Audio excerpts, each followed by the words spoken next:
ഇത് U D F അനുകൂല തരംഗമായിരുന്നില്ല, L D F വിരുദ്ധ തരംഗമായിരുന്നു. യു ഡി എഫ് എന്തെങ്കിലും മഹത്തായ കാര്യം ചെയ്യുമെന്ന് വിചാരിച്ചിട്ട് എല്ലാവരും കൂടെ ഓടിച്ചെന്ന് യു ഡി എഫിനെ ജയിപ്പിച്ചതല്ല. ഏത് വിധേനയും എൽ ഡി എഫിനെ ഇറക്കണം. ഓൾട്ടർനേറ്റ് എന്താ? യു ഡി എഫ് ആണ്. ആ യു ഡി എഫ് എന്നതിന് പകരം എൻ ഡി എ എന്ന് ചിന്തിപ്പിക്കാൻ എൻ ഡി എക്ക് സാധിച്ചില്ല.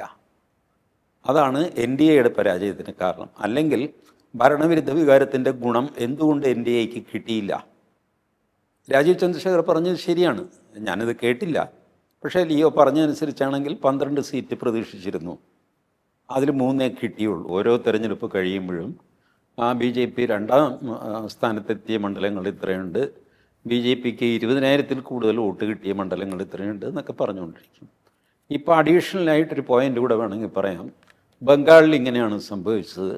ബി ജെ പിക്ക് ആദ്യം 3 സീറ്റായിരുന്നു, പിന്നെ 77 സീറ്റായി, ഇപ്പോൾ 203 സീറ്റോ അങ്ങനെ എന്തോ ആയി എന്നൊക്കെ പറയാം.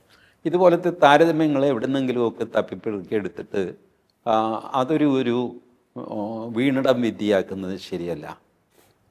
3 സീറ്റ് ബി ജെ പിക്ക് പോരാ. എനിക്കതിൽ യാതൊരു ഒരു സംതൃപ്തിയും അത് തരുന്നില്ല. ബി ജെ പിക്ക് ഒരു 15-20 സീറ്റ് കിട്ടിയിരുന്നെങ്കിൽ അതൊരു തുടക്കമാണ് എന്ന് പറയാം.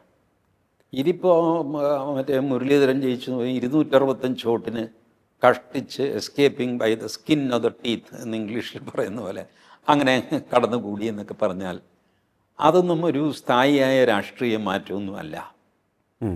ഒരു 15-20 സീറ്റ്, അതിന് 1-2 സീറ്റ് ഇതുപോലെയൊക്കെ ഉള്ളിത്തൊലി ഭൂരിപക്ഷത്തോടെയൊക്കെ ജയിച്ചു എന്ന് വരാം.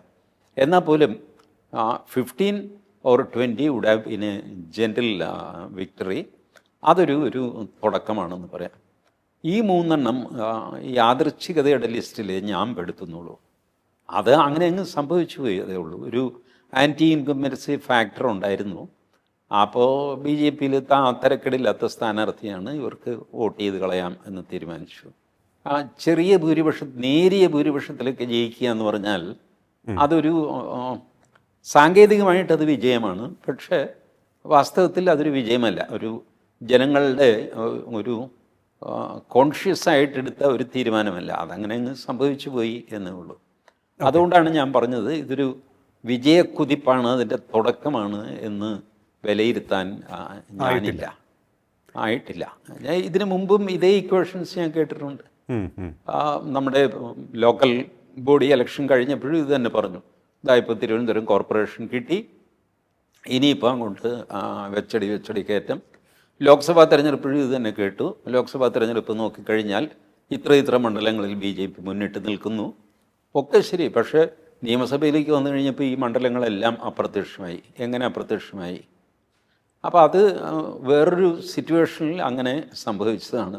നിയമസഭ വന്നു കഴിയുമ്പോൾ കേരളത്തിലെ ജനങ്ങൾ വേറൊരു രീതിയിൽ ചിന്തിക്കുന്നു. ബി ജെ പി പ്ലസ് അഥവാ എൻ ഡി എ എന്ന് പറയുന്ന ഫോർമേഷനെ കേരളത്തിലെ ജനങ്ങൾ ഗൗരവമായിട്ട് എടുക്കുന്നില്ല. അത് എന്തുകൊണ്ട് എടുക്കുന്നില്ല എന്നുള്ള കാരണങ്ങൾ എൻ ഡി എ ഗൗരവമായിട്ട് ആലോചിക്കേണ്ടതാണ്. ഈ പ്രീ കൺസീവ്ഡ് നോഷൻസ് വെച്ചിട്ട് ഞങ്ങൾ ജയിക്കാൻ പോവാണ് എന്നൊക്കെ പറയുന്നത് തെരഞ്ഞെടുപ്പ് സമയത്ത് ആവേശം കൂട്ടാൻ കൊള്ളാം. തെരഞ്ഞെടുപ്പ് കഴിയുമ്പോൾ നിലത്തിറങ്ങി ഇത് കാര്യമായിട്ട് ചർച്ച ചെയ്ത് മുന്നോട്ട് പോകാൻ ബി ജെ പി ശ്രമിക്കും എന്നാണ് എൻ്റെ പ്രതീക്ഷ. നോക്കാം അവരെന്ത് ചെയ്യുന്നു.